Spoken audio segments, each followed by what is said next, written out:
Hello and welcome to रियर्स study. आज का जो हमारा टॉपिक है ये ट्रांसलेशन। इससे पहले वाले अभी वीडियो में आपने देखा था कि आपको हमने ट्रांसलेशन पर आधारित जो भी ट्रांसलेशन करना है उसको करने का आपको तरीका बताया। ट्रांसलेशन में आप देखेंगे ट्रांसलेशन को जब हम करते हैं तो कहीं ना कहीं हमें बहुत सारे रूल्स और नियम याद करने होते हैं, जिनके वजह से हम एक अच्छी अंग्रेजी बोलना, लिखना और ट्रांसलेशन करना हम सीख नहीं पाते हैं। हम इसमें जितने भी ट्रांसलेशन है इसमें हम आपको कोई रूल्स, कोई नियम आपको बताने वाले नहीं हैं और आपको टेंस भी हम इसको नहीं बताने वाले हैं इसमें, और आप एक अच्छी अंग्रेजी लिखना और बोलना आसानी से सीख सकते हैं। आप बस इसमें कुछ बातों का गौर रखेंगे और उन बातों पर ध्यान रखें और अच्छी अंग्रेजी लिखना और बोलना सीख सकते हैं। ये ट्रांसलेशन का वीडियो है। इसमें हम आपको सिंपल वर्ब पर आधारित जो टू बी वाली क्रिया है, टू डू वाली क्रिया है, उन सभी पर कई सारे जो वीडियो ट्रांसलेशन के उन सभी वीडियो को हम आपको बताने का प्रयास करेंगे। जैसे ये पहला सेंटेंस हमारा लिखा है ट्रांसलेशन का, जो टू बी और टू डू क्रिया पर आधारित है।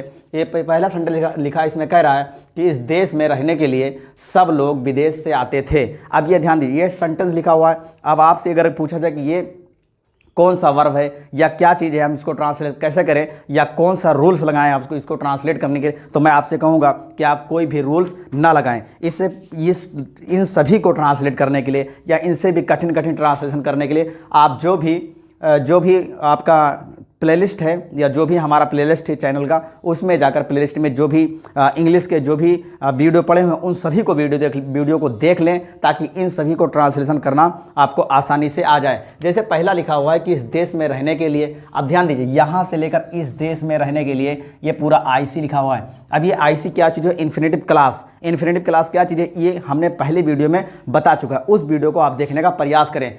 सब लोग विदेश से आते थे, आते ये थे है, इसे हमारा कोई लेना नहीं क्योंकि ये वर्ब नहीं है, ये एक अक्षर है। और उसके बाद में ये आते, ये वर्ब है।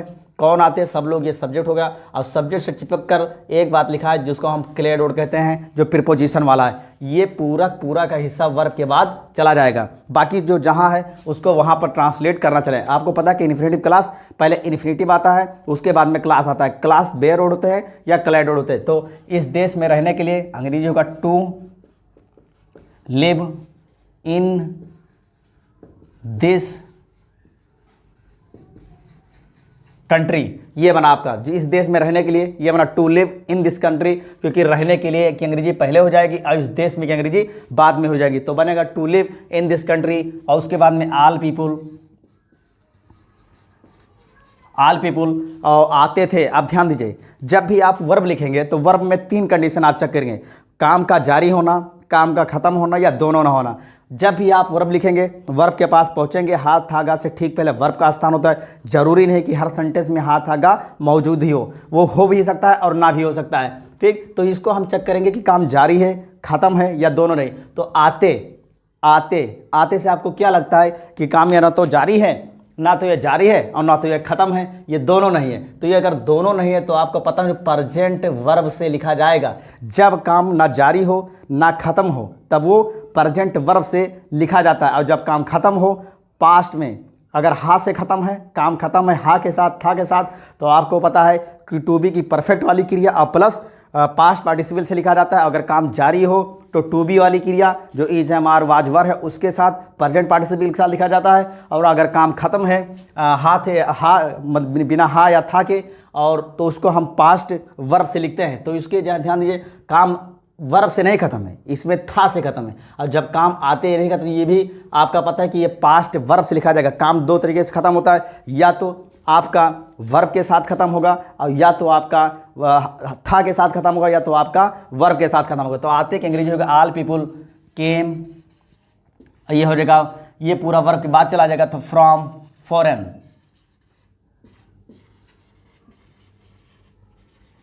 ये बना आपका, ये बना जो आपका ट्रांसलेशन बना, ये बना to live in this country all people came from foreign. ये बना आपका ट्रांसलेशन। अब देखें, इसमें हमने आपको कोई भी रूल्स, कोई भी नियम याद करना या लिखने को नहीं बताया। उसके बाद अगला देखें, कमल और गुलाब लेकर। अब याद दीजिए, ये पूरा जीरण क्लास है। आप जिसको तभी समझ पाएंगे जो इससे पहले वाली वीडियो आपको हमने बताया है उसको अपलोड कर दिया, उसको देखने का प्रयास करें। तो हो जाएगा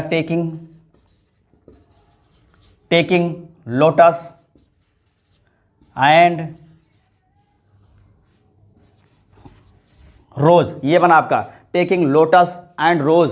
ही सब्जेक्ट हो गया या सब्जेक्ट हो गया, और गया, जाने का काम कौन किया? ये वह। तो ये पूरा वर्ब हो गया। अब ये गया, जब काम बिना हा के या बिना था के ख़त्म होता है तो पास्ट वर्ब के साथ लिखा जाता है। अब ध्यान दीजिए, इससे ठीक चिपक कर चेक करें, ये पूरा का पूरा एक सात बात में एक बात लिखा, घर पर अपने दोस्त और परिवार के साथ।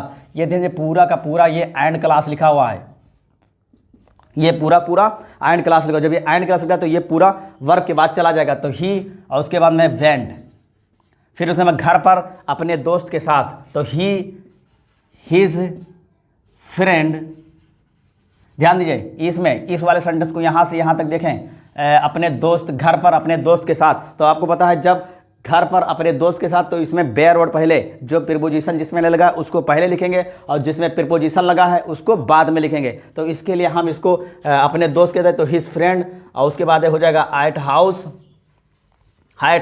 और उसके बाद में एंड, ये एंड हो गया, और उसके परिवार के साथ विद फैमिली। ये बना आपका पूरा। देखिए ध्यान दीजिए, इसमें आपको बिना टेंस के, बिना रूल्स के, ध्यान दीजिए, taking lotus and rose, he went, his friend at house and with family. ये पूरा आपका ट्रांसलेशन बना। आप देख ले, इसमें आपको कोई भी रूल्स या नियम को हमने बताने का प्रयास नहीं किया। सब लोग और समाज, ये पूरा ध्यान दीजिए, देश में अच्छा काम करने के लिए शिक्षा ले रहे हैं। आप देखिएगा, शिक्षा ले रहे हैं, तो ले रहे, ये काम देखा, ध्यान दीजिए, ले रहे, काम जारी है। अगर काम जारी है तो आपको पता है कि टू बी वाली क्रिया के साथ में, ये टू बी वाली क्रिया के साथ में प्रेजेंट पार्टिसिपल से लिखा जाएगा। और ये क्या लिए ले रहे हैं, ये शिक्षा। तो ये ध्यान दीजिए, ये वर्ब से ठीक चिपक कर ये एक बात है आपका, ये बेयर वर्ड, ये पूरा वर्ब के बाद जाएगा, बाकी जो जहाँ है उसको वहाँ पर ऐसे ट्रांसलेट करते चले। सब लोग की इंग्लिश हो जाएगा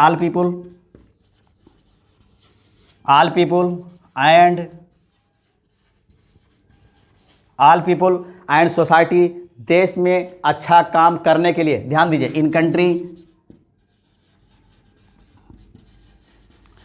country to do good work. ध्यान दीजिए, टू डू इन कंट्री, ये देश में, ये आपका क्लेड वर्ड था, अच्छा काम करने के लिए, ये आपका इन्फिनेटिव क्लास था, तो क्लेड वर्ड जहाँ पर है हमने वहाँ पर लिख दिया। इन कंट्री, अच्छा काम करने के लिए, टू डू गुड वर्क, शिक्षा ले रहे हैं। आप ध्यान दीजिए, all people and society in country to do good work, शिक्षा ले रहे हैं। अब ये काम खत्म है तो काम जारी है। अगर काम जारी है तो टू बी वाली क्रिया से लिखेंगे। जब भी हम टू बी वाली क्रिया लाएंगे तो सब्जेक्ट के हिसाब से ही लाएंगे। अब ध्यान दीजिए, टू बी वाली क्रिया हा के हिसाब से लाएंगे तो हा के हिसाब से हमारे पास इज, एम, आर है। उसमें इज आएगा सिंगुलर के लिए, एम आई के लिए आएगा, और आर प्लूरल के लिए आएगा। ऑल पीपल ये प्लूरल है तो इसके लिए यहाँ पर आएगा आर टेकिंग, उसके बाद में एजुकेशन। ये बना आपका पूरा, ध्यान दीजिए, ये बना आपका पूरा, all people and society in country to do good work are taking education. आप ये पूरा देख लें, इसमें आप गौर करें कि आपको हम इसमें कोई भी टेंस या कोई भी रूल्स बताने का प्रयास नहीं किया। भारत के लोग, ध्यान दीजिए, यह पूरा ऑफ क्लास है। भारत के लोग तो पीपुल ऑफ इंडिया जब अपनी एकता खोकर, अब ध्यान दीजिए, जब अपनी एकता खोकर, तो जब कि यहीं पर अंग्रेजी लिख देंगे, व्हेन, अपनी एकता खोकर, लूजिंग देयर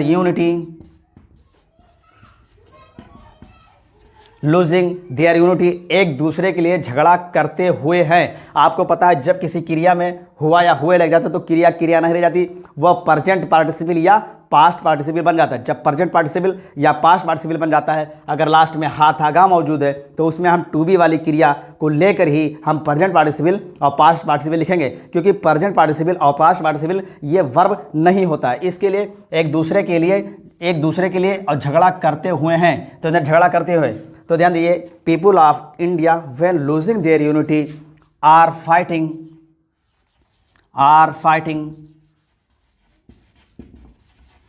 फाइटिंग एक दूसरे के लिए, तो ध्यान दीजिए, एक दूसरे के लिए, फॉर ईच अदर,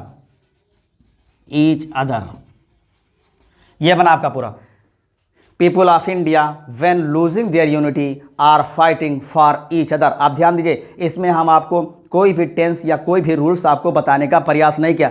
बस हम आशा करते हैं कि जो इससे पहले जो हमने वीडियो बनाया है उसमें आप देख ले कि हमने इसमें क्या क्या चीज़ें बताई है, उसको आप कोशिश करें तो आप आसानी से एक अच्छी अंग्रेजी बोलना, लिखना और कठिन से कठिन ट्रांसलेशन करना सीख सकते हैं। घर पर और परिवार में, तो एट हाउस,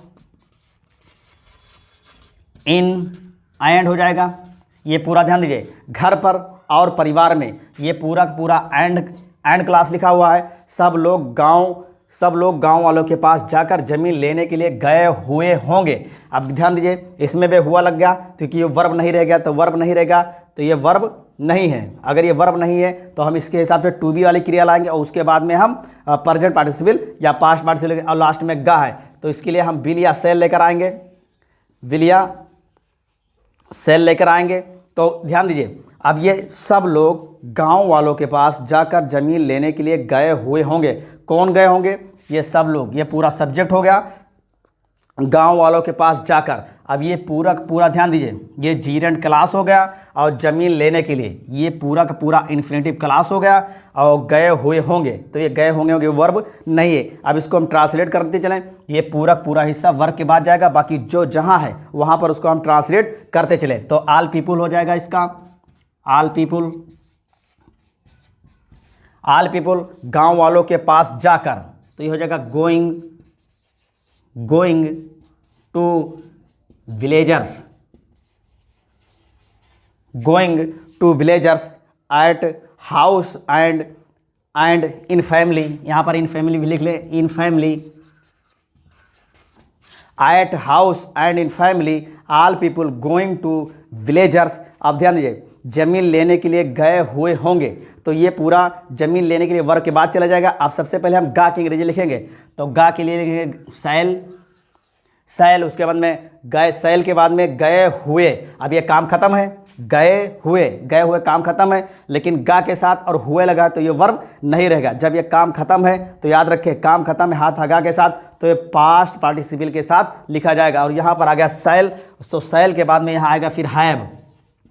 कि आपको पता है कि टू बी का जो परफेक्ट है पास्ट पार्टिसिपल लिखने के लिए उसको हम हैव का इस्तेमाल करते हैं, प्रेजेंट पार्टिसिपल लिखने के लिए इज एम आर या वाज वर का इस्तेमाल करते हैं। तो सैल, हैव और गए हुए, तो गए को हो जाएगा गोन, क्योंकि आपको पता है हैव के बाद में जो भी वर्ब आएगा टू डू वाली क्रिया का वो पास्ट पार्टिसिपल आएगा। पास्ट मतलब गो, वेंट, गॉन, यानी जिसको हम थर्ड फॉर्म कहते हैं वो आएगा, तो गॉन हो गया। और उसके बाद में ज़मीन लेने के लिए, तो टू टेक लैंड, ये बना आपका पूरा। ध्यान दीजिए, at house and in family all people going to villagers shall have gone to take land. आप ये गौर करें कि इसमें हमने आपको कोई भी जो नियम थे या रूल्स थे उनको हमने कोई भी नियम या रूल्स बताने का प्रयास नहीं किया, ना ही हमने आपको इसमें कोई टेस्ट बताया, ना ही हमने आपको इसमें कोई चीज़ बताया कि आप इसको याद रखें। बस थोड़ी सी बातें हैं जो उस पर गौर रखें और उन्हीं के वजह से आप एक अच्छी अंग्रेजी लिखना और बोलना सीख सकते हैं। इसको आसानी से ट्रांसलेट करने के लिए